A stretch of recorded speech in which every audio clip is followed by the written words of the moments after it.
Hello दोस्तों, max education में आप सभी का स्वागत है। तो दोस्तों, यूपी लेखपाल यूपी पुलिस के लिए आज एक बहुत बेहतरीन सेट लेकर आया हूं। जीके जीएस का जनरल सामान्य 25 प्रश्न होंगे, लेकिन ये 25 प्रश्न आपके एग्जाम के लिए बहुत महत्वपूर्ण हैं। इन 25 प्रश्नों में से आप हमें लास्ट में ज़रूर बताएं कि आपने कितना स्कोर किया, और अगर आप इसमें 20 प्लस स्कोर करते हैं तो आपका ये बेस्ट स्कोर माना जाता है, क्योंकि बहुत ही बेहतरीन क्वेश्चनों के साथ इस पीडीएफ को मैंने तैयार किया है। ठीक है, तो चलिए दोस्तों शुरुआत करते हैं। और अंत में दोस्तों 2 शब्द इस वीडियो के बारे में ज़रूर लिखें और चैनल को सब्सक्राइब करना नहीं भूलेंगे। ठीक है, चलो पहला प्रश्न आपकी स्क्रीन पर ये रहा।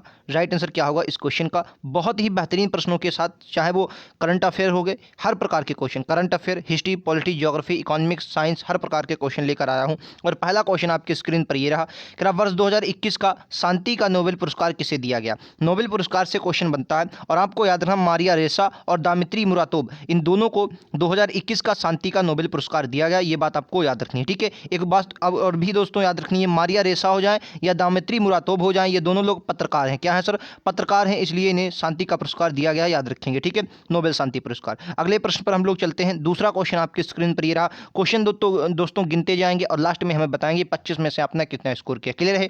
चलिए, कह रहा है क्वेश्चन दूसरा कि अंकोर वाट का मंदिर किस देवता को समर्पित है? किस देवता का है? तो सबसे मोस्ट इंपोर्टेंट बात आपको याद रखना, अंकोर वाट का मंदिर कहाँ है? तो क्या बोलेंगे? कंबोडिया में। कहाँ पर है ये? आपको याद रखना कंबोडिया में है, याद रखेंगे। ठीक है, कंबोडिया की राजधानी में अगर आपको बताना है तो कमेंट बॉक्स में जरूर बताएंगे। याद रखेंगे विष्णु देवता को समर्पित है। किसको? विष्णु देवता को। और कंबोडिया की राजधानी नोमपेन होती है। ठीक है, याद रखेंगे कौन सी? Sir, Phnom Penh. चलिए नेक्स्ट क्वेश्चन आपकी स्क्रीन पर दोस्तों ये रहा। क्वेश्चन बहुत ही बेहतरीन है और क्वेश्चन क्या कह रहा है समझिएगा।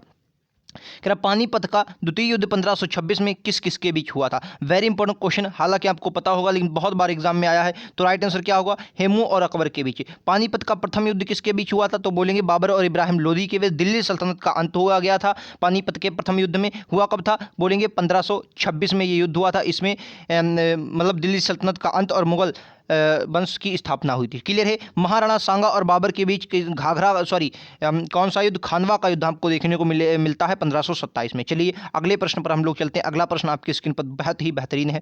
क्वेश्चन नंबर 4 कह रहा है कि तमिलनाडु में होने वाले जल्लीकट्टू खेल का संबंध किस पर्व से माना जाता है? ठीक है, ओणम ये कहाँ पर का है? केरल का है। केरल का त्यौहार है, ये आपको याद रखना है। पोंगल माना जाता है, आपको याद रखना है पोंगल। अच्छा, अगर आपके एग्जाम में अट्टुकल पोंगल पूछ ले कि बताइए अट्टुकल पोंगल, हालांकि आपको याद रखना है पोंगल कहाँ का है? तमिलनाडु का है। लेकिन आपके एग्जाम में पूछ ले कि अट्टुकल पोंगल कहाँ का है, क्या बोलेंगे सर? अट्टुकल पोंगल अगर बोल ले तो क्या बोलेंगे? अट्टुकल पोंगल बोलेंगे। कहाँ का है ये सर? केरल का है। याद रखेंगे छपने वाले प्रश्नों में से कौन सा? अट्टुकल पोंगल केरल का है, खाली पोंगल कहाँ का है? तमिलनाडु का। और ओणम कहाँ का? वो भी केरल का। क्लियर है? चलिए अगला प्रश्न कह रहा मामल्लपुरम यानी कि महाबलीपुरम किस राज्य में स्थित है? बोलेंगे मामल्लपुरम जो महाबलीपुरम के स्मारक हैं, इन्होंने पल्लव शासकों ने इनको बनवाया था और ये आपको तमिलनाडु में देखने को मिलते हैं। क्लियर है? ये इस क्वेश्चन का राइट आंसर होगा। 100% आपके एग्जाम में ऐसा प्रश्न आपको देखने को मिलता है। ठीक है, याद रखेंगे। चलिए दोस्तों अगला प्रश्न आपकी स्क्रीन पर ये रहा। क्या कह रहा है कि सर संविधान सभा का प्रथम अधिवेशन कहाँ हुआ था? बोलेंगे संविधान सभा, आपको बहुत अच्छे से याद रखना सर, कैबिनेट मिशन योजना आई थी। कौन सी आई थी? कैबिनेट मिशन योजना आई थी। कौन सी? कैबिनेट मिशन, एक मिनट लिख रहा हूँ। कैबिनेट मिशन योजना आई। कैबिनेट मिशन योजना जो आई है 1946 को आती है। कौन सर? 1946 को आती है कैबिनेट मिशन योजना। और इसमें 3 अंग्रेज अधिकारी आए थे। कौन कौन से? स्टेफोर्ड क्रिप्स, एवी अलेक्जेंडर और सर पैथिक लॉरेंस। इन्होंने क्या किया? संविधान सभा के गठन की इन्होंने बात कही थी। और इसी के बाद संविधान सभा का प्रथम अधिवेशन फिर होता है, और ये होता है 9 दिसंबर 1946 को। कब सर? 9 दिसंबर 1946 को प्रथम अधिवेशन होता है। और ये कहाँ पर हुआ था? दिल्ली में हुआ था। इसकी अध्यक्षता की मैं बात करूंगा तो किसने की थी? तो बोलेंगे डॉक्टर सच्चिदानंद सिन्हा ने, जो कि एक संविधान सभा के अस्थायी अध्यक्ष के रूप में हमें देखने को मिलते हैं। क्लियर है?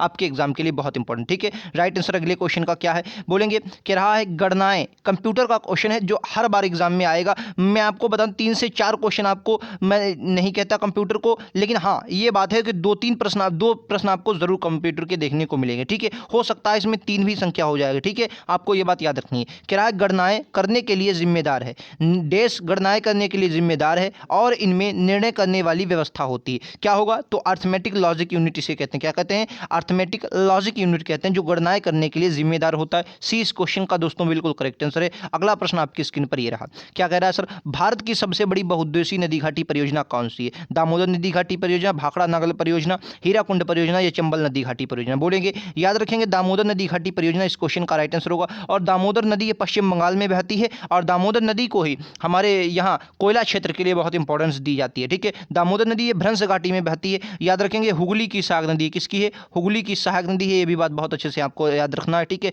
भारत की सबसे बड़ी बहुउद्देशीय परियोजना हो जाएगी। चलिए, हीराकुंड बांध महानदी पर आपको बहुत अच्छे से पता होगा। अगला प्रश्न, तेरा शब्द देश का अर्थ कंप्यूटर के ऐसे किसी एक घटक से है।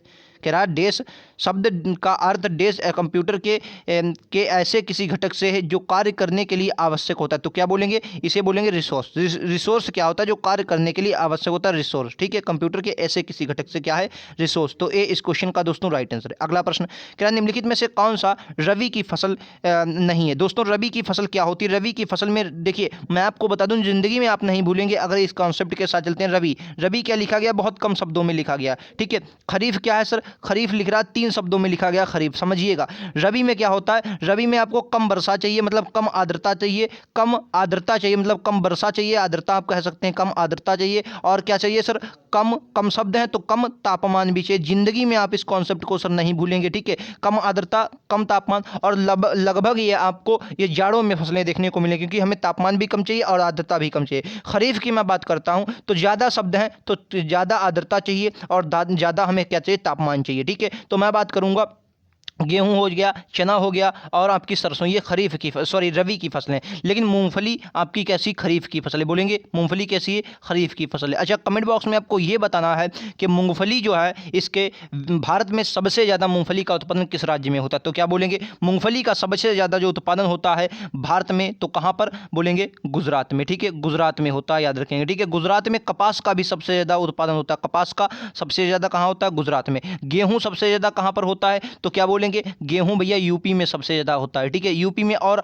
आम होता है, गन्ना होता है, चीनी होती है, दूध होती है, सब में कौन, ये आंवला, आंवला हो गया आपका, ये सब में कौन, यूपी नंबर 1 पर है, ठीक है। चलो अगले प्रश्न पर हम लोग चलते हैं। अगला प्रश्न आपकी स्क्रीन पर मैं आपको दिखाता हूं, ये रहा आपकी स्क्रीन पर अगला प्रश्न। इस क्वेश्चन का राइट आंसर आपको देना है। राइट आंसर इस क्वेश्चन का क्या होगा, चौथा क्वेश्चन है, चलिए देखता हूं मैं।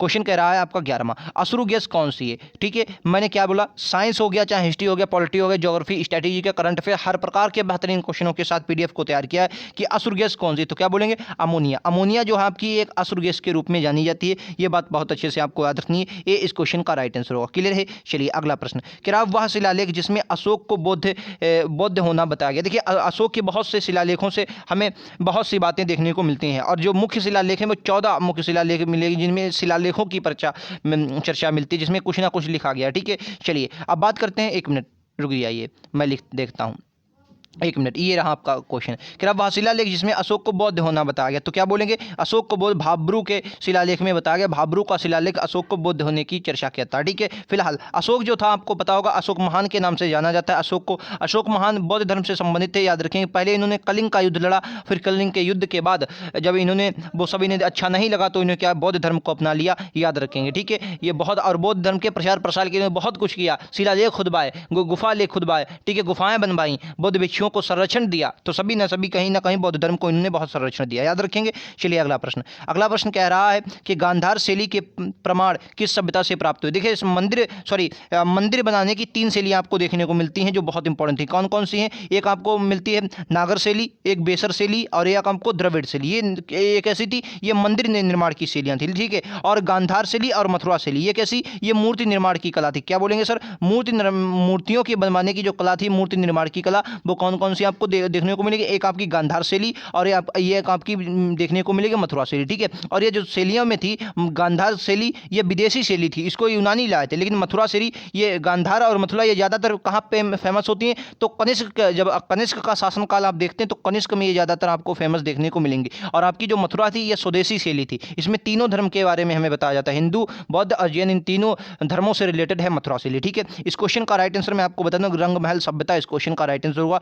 क्वेश्चन का एक्सप्लेनेशन आपके लिए बहुत ज़रूरी है और जो मैं बराबर लेकर आता हूं, ठीक है। और क्वेश्चन तो बहुत इंपॉर्टेंट है ही। अगला प्रश्न आपके लिए ये रहा, छपने वाला प्रश्न है, कि रहा है सुल्तान उल हिंद की उपाधि शेख मोइनुद्दीन चिश्ती को किसने दी। देखिए शेख मोइनुद्दीन जब चिश्ती आए, शेख मोइनुद्दीन चिश्ती जब भारत आए तो इन्होंने चिश्ती सिलसिले की नींव रखी, ठीक है, चिश्ती सिलसिले को शुरू किया। आपको ये बताना है कि जैसे मैं अगर आपसे पूछ दूं कि किताबुल हिंद के लेखक कौन है, तो बोलेंगे आप अलबरूनी हैं। तो आपको बहुत अच्छे से मैं अगर आपसे पूछ दूं तो आप फटाक से बताने कि अलबरूनी किसके समय में, अगर पूछ दूं कि अलबरूनी किसके समय आया, तो क्या बोलेंगे आप, अलबरूनी आया था महमूद गजनवी के समय। लेकिन मैं आपसे ये क्वेश्चन पूछना चाहता हूं कि शेख मोइनुद्दीन चिश्ती किसके समय भारत आए थे, किसके साथ भारत आए थे, तो क्या बोलेंगे सर मोहम्मद गौरी के साथ भारत आए थे और मोहम्मद गौरी ने ही इन्हें सुल्तानुल हिंद की उपाधि दी थी। ये बात बहुत अच्छे से आपको याद रखनी, ठीक है। तो आप अलबरूनी को तो भूलना नहीं है क्योंकि वो मोहम्मद गौरी के साथ आए थे, लेकिन मोहम्मद गौरी महमूद गजनवी के साथ अलबरूनी आए थे, लेकिन मोहम्मद गौरी के साथ शेख मोइनुद्दीन चिश्ती भारत आए थे। ये भी बात आपको याद है, सुल्तानुल हिंद की उपाधि दी थी, ठीक है। चलिए, इनकी अजमेर में दरगाह है, ये भी बात आपको याद रखनी। अगला प्रश्न, तेरा भारतीय संविधान में किस संशोधन के परिणाम स्वरूप संपत्ति का अधिकार मूल अधिकार की सूची से हटा दिया गया, ठीक है। पहले संपत्ति का अधिकार आपको याद है आर्टिकल 31 में हमारा मूल अधिकार था, ये पहले की बात बता रहा हूं, क्या था सर, मूल अधिकार था। फिर आता है 44वां कॉन्स्टिट्यूशन अमेंडमेंट, 44वां संविधान संशोधन, और ये कब आता है तो बात करेंगे 1978 को आता है। कब पारित हुआ, 1978 को आता है। इसके द्वारा संपत्ति का जो अधिकार था मूल अधिकार की श्रेणी से हटा दिया गया, ठीक है, मूल अधिकार की श्रेणी से हटा दिया गया। अगर मैं आपसे ये क्वेश्चन पूछूं कि यही चार ऑप्शनों में से आपको ये बताना है कि किस संविधान संशोधन को लघु संविधान यानी कि मिनी कॉन्स्टिट्यूशन कहा जाता है, क्या बोलेंगे 42वें संविधान संशोधन को लघु संविधान कहा जाता है। क्यों कहा जाता है, क्योंकि कहते हैं कि इसमें बहुत से संशोधन हुए, प्रस्तावना जिसमें अभी तक एक भी बार संशोधन नहीं हुआ, लेकिन आर्टिकल 42वें संविधान संशोधन के द्वारा इसमें 3 शब्द जोड़े गए। ऐसे बहुत से संविधान संशोधन हमें 42वें संविधान संशोधन के द्वारा देखने को मिलते हैं। अगला प्रश्न आपकी स्क्रीन पर क्वेश्चन नंबर 16 कह रहा है कि कंप्यूटर मेमोरी में डाटा क्या रहता है। जो कंप्यूटर मेमोरी होती है इसमें डाटा किस रूप में बना रहता है, कह रहा है बाइट्स के रूप में या प्रोग्राम या रजिस्टर या बिट्स के रूप में, तो क्या बोलेंगे बिट्स के रूप में रहता है, बिट्स के रूप में याद रखेंगे। राइट आंसर क्या होगा, डी होगा। एक और क्वेश्चन इकोनॉमिक्स का मैं क्वेश्चन लेकर आया हूं, कह रहा है कि बंद अर्थव्यवस्था वह अर्थव्यवस्था है जिसमें मुद्रास्फीति पूर्णतः नियंत्रित होती है, घाटे की वित्त व्यवस्था होती है, केवल निर्यात होता है या ना तो निर्यात और ना ही आयात होता है। ये क्वेश्चन आपका डी बिल्कुल करेक्ट है, ठीक है, ना ही निर्यात होगा और ना ही आयात होता। बंद अर्थव्यवस्था का मतलब यही होता है, ठीक है। चलिए नेक्स्ट प्रश्न पर हम लोग चलते हैं। अगला प्रश्न कह रहा पाक स्टेट किनके बीच में स्थित है, क्या बोलेंगे पाक स्टेट जो है ये आपकी किसके बीच में स्थित है। तो पाक स्टेट की बात करूं ये आपको तमिलनाडु वाला देखने को मिलेगा हिस्सा, ये तमिलनाडु वाला हिस्सा आपको देखने को मिलेगा इस प्रकार से, ठीक है, तमिलनाडु वाला इलाका देखने को मिलेगा। और इस प्रकार से आपको यहाँ पर श्रीलंका देखने को मिलेगा, इस प्रकार से लटकी हुई आपको ऐसे ऐसे आकर श्रीलंका देखने को मिलेगी, ठीक है। और यहीं पर यहाँ पर बीच में पाक स्टेट है और इस तरफ आपकी बंगाल की खाड़ी और यहाँ पर आपको मन्नार की खाड़ी देखने को मिलेगी। तो राइट आंसर क्या होगा, बंगाल की खाड़ी और मन्नार की खाड़ी के बीच में पाक स्टेट आपको देखने को मिलेगी। ये इस क्वेश्चन का राइट आंसर होगा, ठीक है। चलिए इनके बारे में बात कर लेते हैं। कि अंडमान और निकोबार के बीच में 10 डिग्री चैनल देखने को मिलता है, जो एग्जाम में एक बार नहीं सर 10 बार दबा कर क्वेश्चन पूछा था कि क्या मिलेगा, अंडमान और निकोबार के बीच 10 डिग्री चैनल देखने को मिलता है। नेक्स्ट क्वेश्चन कह रहा है, ये क्वेश्चन थोड़े ग्रामीण परिवेश से ले लिए गए हैं, लेखपाल के रिलेटेड है क्वेश्चन, लेकिन आपको समझना है क्वेश्चन आपके एग्जाम में पुलिस में भी ऐसा बन सकता है कि निम्नलिखित में से कौन सा पदाधिकारी राजस्व न्यायालय के रूप में कार्य नहीं करता है, तहसीलदार, जिलाधीश या उपखंड अधिकारी या भूलेख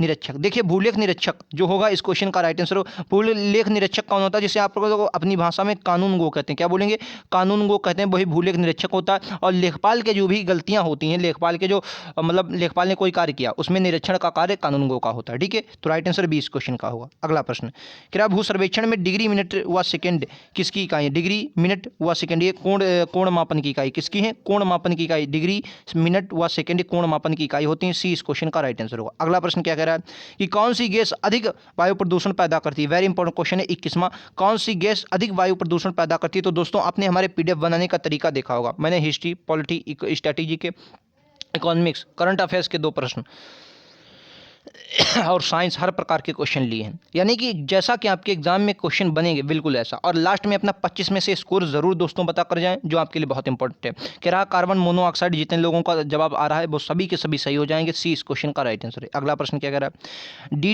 डीडीटी में मैलाथियन की अधिकतम संतुति सीमा क्या है, बोलेंगे मैलाथियन। डीडीटी क्या है, एक अपशिष्ट पदार्थ है जिसका क्षरण जल्दी से नहीं हो सकता, तो उसे डीडीटी कहते हैं। तो 1 ppm होता है, याद रखेंगे, डी इस क्वेश्चन का राइट आंसर है, ठीक है। चलो नेक्स्ट प्रश्न पर हम लोग चलते हैं। 3 प्रश्न हमारे और रह गए, हम लोगों ने 25 प्रश्नों का वादा किया है और 25 प्रश्न हम लोग इसमें करने वाले हैं, ठीक है।